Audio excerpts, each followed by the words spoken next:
Hi, I'm Mary Reynolds Thompson, founder of Live Your Wild Soul Story and the author of Reclaiming the Wild Soul and the Way of the Wild Soul Woman. Welcome to 25 Poems for the Soul of the Nation, a project born out of a desire to respond with heart, courage, and clarity to the times we are living in. Inspired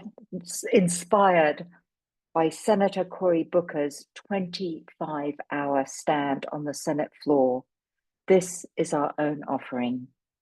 25 voices reading 25 poems that speak to the soul of our nation.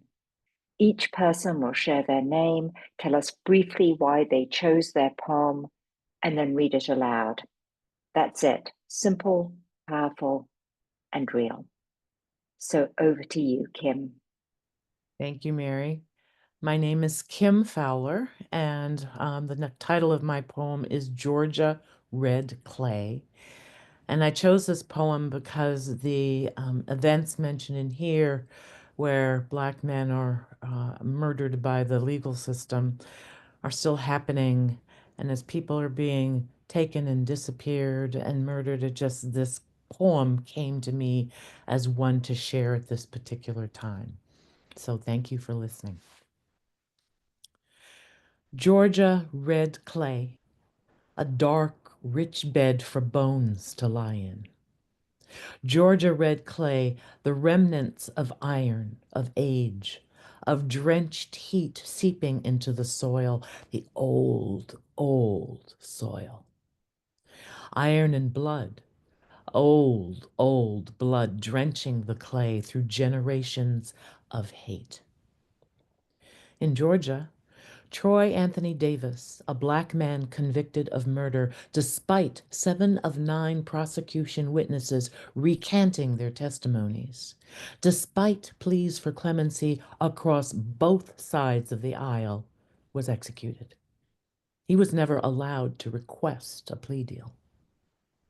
Since 2000, in the Deep South and in southern-leaning states standing on their own red clay, 22 Black men, each with brains like children, each unable to fit together the puzzle of their fate, were never allowed to request plea deals and were executed.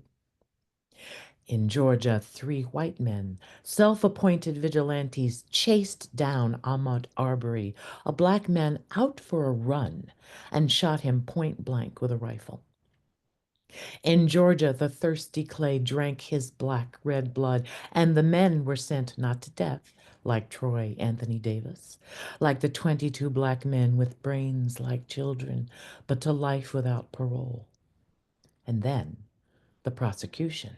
The prosecution agreed that Arbery's killers could request a plea deal, which might have happened had Arbery's mother not screamed, "No!" Not while her baby's body lay beneath red Georgia clay. No, not while his ghost ran fleet-footed amidst the Georgia pines. People worry there'll be another civil war.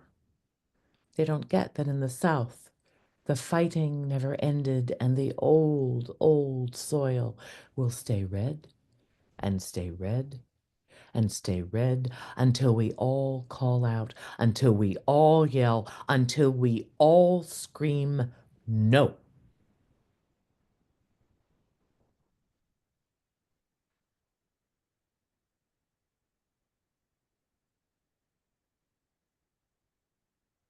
Thank you.